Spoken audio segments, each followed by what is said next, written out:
Chers enfants de Notre-Dame-des-Neiges, aujourd'hui nous allons voir ensemble deux grands saints du XIIIe siècle. Alors Saint Bernard, qui est un modèle pour la vie monastique, et Saint Louis, le modèle de tout roi chrétien. Et puis nous terminerons par les croisades que tous ces deux grands saints, Saint Bernard et Saint Louis, ont participé. Alors, à leur mesure. Les deux, donc Saint Bernard et la vie monastique. En 1098, Saint Robert de Molesme est abbé d'un couvent de bénédictins, qui ne suit plus exactement la règle de Saint Benoît. Les religieux, hélas, se laissent prendre par l'esprit du monde. Avec quelques religieux plus fervents, ils se retirent à Cîteaux, en Bourgogne, et fondent une nouvelle abbaye, plus fidèle à la règle de Saint Benoît.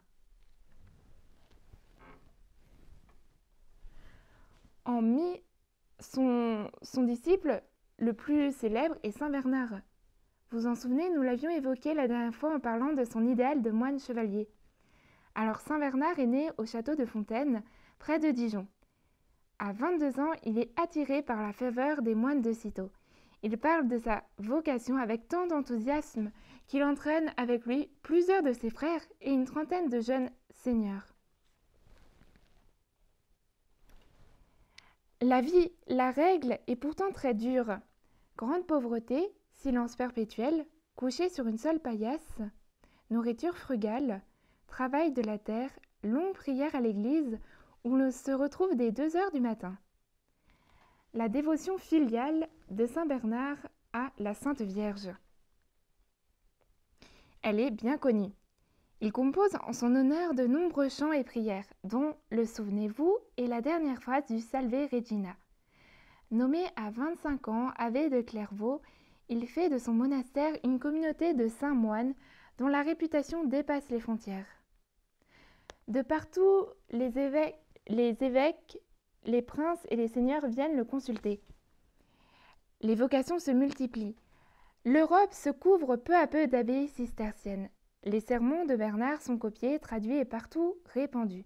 Par ses conseils, et plus encore par ses prières et ses mortifications, il apaise les querelles entre les rois et les seigneurs, et même entre les évêques. Il fait un sermon pour le départ de la croisade, très enflammé. Il meurt à Clairvaux le 20 août 1153. Il reste dans l'histoire du Moyen-Âge un des saints qui aura le plus contribué à faire de l'Europe encore rude et barbare une terre chrétienne.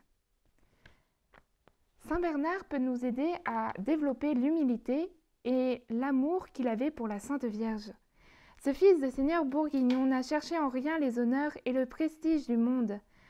En effet, il a choisi l'ordre de Cîteaux, alors pauvre ordre dans ses débuts, alors qu'il aurait pu aspirer à une carrière ecclésiastique ou entrer dans le prestigieux ordre de Cluny. Il met dans sa vie la première place à la volonté de Dieu. De plus, ce saint est un saint marial. En effet, il aime appeler la Sainte Vierge du doux nom de Notre-Dame. Saint Bernard peut donc nous aider pour que Dieu soit le premier servi tous les jours de notre vie et pour grandir dans un amour filial envers Notre-Dame. En étant bien fidèles à la règle de Saint Benoît, Saint Bernard et les cisterciens ont obtenu une foison de vocations. Soyons donc nous aussi bien fidèles à nos engagements chrétiens. Cela attirera de nouveaux chrétiens et de nouvelles vocations de prêtres et de religieux dont l'Église a tant besoin. Passons maintenant à la figure de Saint Louis, qui fut un modèle de roi chrétien. Alors Saint Louis, vous le connaissez tous sûrement. Saint Louis, donc c'est un roi français, et il va être sacré à l'âge de 12 ans, le 29 novembre 1226, en la cathédrale de Reims, qui est encore en construction. Et donc, pendant 10 ans, c'est sa mère Blanche de Castille qui assure la régence du royaume. Et sa mère Blanche de Castille dira à son fils Louis, « Mon fils, j'aimerais mieux vous voir mort plutôt qu'ayant fait un péché mortel. » Donc, il a une très bonne éducation de sa mère Blanche de Castille. À ses 22 ans, il devient pleinement roi de France. Et on voit que la ville de Louis IX est empreinte de valeurs chrétiennes. C'est pour cela qu'il sera canonisé seulement 25 ans après sa mort. Pendant son règne, Saint Louis cherche à unifier la France et à faire régner la paix, en interdisant les guerres entre les seigneurs du royaume et en signant plusieurs traités avec ses ennemis pour éviter de faire la guerre de façon injuste.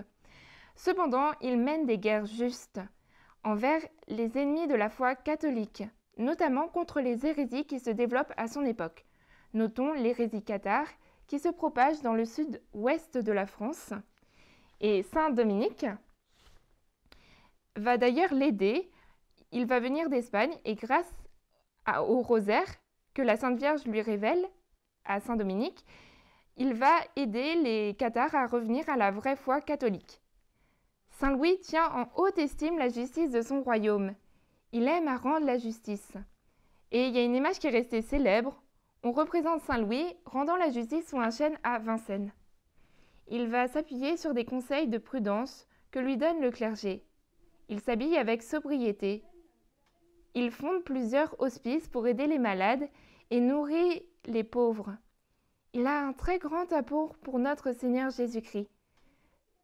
C'est ce qui frappe lorsqu'on le voit acquérir à Constantinople la couronne d'épines de notre Seigneur pour la garder des pillages arabes ou perses.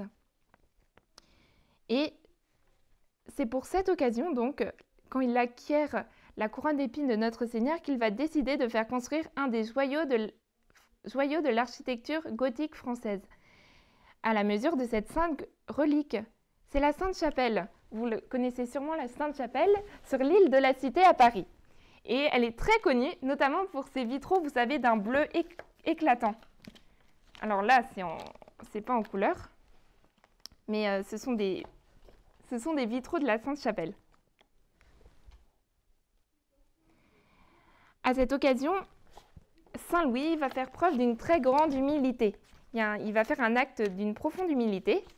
Il va partir de Sens vers Paris en habit de pénitent. Il a les pieds nus et il amène la Sainte Relique à Paris alors que la Sainte Chapelle est en construction. Il participe à la 7e croisade en 1248. Il embarque vers l'Égypte, mais son frère Alphonse, qui s'est engagé imprudemment dans le pays, entraîne la défaite de toute l'armée. Le roi est fait prisonnier.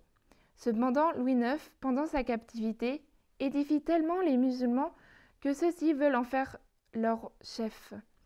Après sa libération, il doit rentrer en France car sa mère Blanche de Castille vient de mourir. Et en 1270, Saint Louis embarque à nouveau vers la Terre Sainte. Et depuis son retour de la 7e croisade en 1254, il porte la croix des croisés sur ses vêtements pour montrer que son pèlerinage vers la Terre Sainte n'est pas terminé. Il décide d'accoster à Tunis pour tenter de convertir le sultan. Mais en quelques semaines, l'extrême chaleur, la mauvaise qualité de l'eau et des vivres entraînent la mort de la moitié de l'armée et du roi qui meurt le 25 août en s'écriant « Jérusalem, Jérusalem !» Prions Saint Louis pour nos gouvernants et pour tous ceux qui ont à juger selon la justice. Imitons-le aussi pour son grand amour des pauvres et surtout de Jésus et de sa couronne d'épines. Et donc Saint Louis est un modèle de laïc pour notre monde. Il a une très grande fidélité à son devoir d'État et un amour compatissant envers les souffrants de son royaume. Saint Louis peut nous aider à grandir pour que nous fassions de notre mieux notre devoir d'État de tous les jours, pour grandir dans un amour toujours plus ardent et compatissant envers notre prochain. Alors voyons maintenant les croisades. Vous en souvenez, nous l'avions abordé la dernière fois sous l'aspect des chevaliers, notamment avec les Templiers. Les croisades se caractérisent par 8 grandes expéditions. Donc vous voyez, on peut voir une image des croisades ici. Et donc 8 grandes expéditions des chrétiens de l'Occident vers la Terre Sainte. Mais en fait, c'est un mouvement constant de départ vers la Terre Sainte. Donc les croisades, chronologiquement, commencent en 1095 avec l'appel du pape Urbain II à Clermont et se terminent jusqu'à la 8e croisade en 1270 et même jusqu'en 1281. 91. La raison d'être de la croisade est la libération des lieux saints en terre sainte.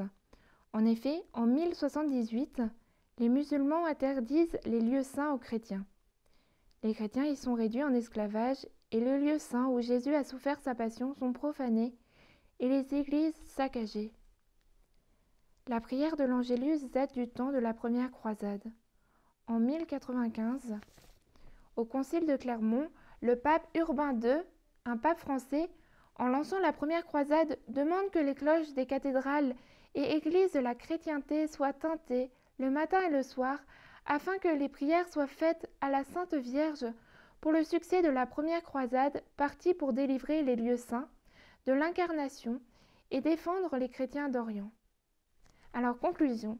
Nous pouvons prier l'Angélus 3 fois par jour pour les chrétiens de Terre Sainte et aussi pour la conversion des musulmans. Demandons à notre Seigneur, en ce beau mois du Sacré-Cœur, nous sommes en juin, et ce mois est dédié au Sacré-Cœur de Jésus, de nous unir de plus en plus au sentiment de ce divin cœur et d'avoir à cœur de réparer et de le faire aimer autour de nous. Hier, nous fêtions le Sacré-Cœur de Jésus, vendredi, et aujourd'hui, nous fêtons le cœur immaculé de Notre-Dame. Et pour prier la Vierge Marie, je vous propose que nous le disions ensemble, le Salve Regina. Et la dernière phrase a été composée par Saint Bernard. Salut, ô Reine, Mère de miséricorde, notre vie, notre douceur et notre espérance, salut. Enfants d'Ève exilés, nous crions vers toi. Vers toi nous soupirons, gémissant et pleurant dans cette vallée de larmes. Ô toi, notre avocate, tourne vers nous tes regards miséricordieux. Et après cet exil, montre-nous, Jésus, le fruit béni de tes entrailles. Ô clémence, ô miséricordieuse, ô douce Vierge Marie. Au revoir les enfants de Notre-Dame-des-Neiges et bonne fête du cœur immaculé de Marie.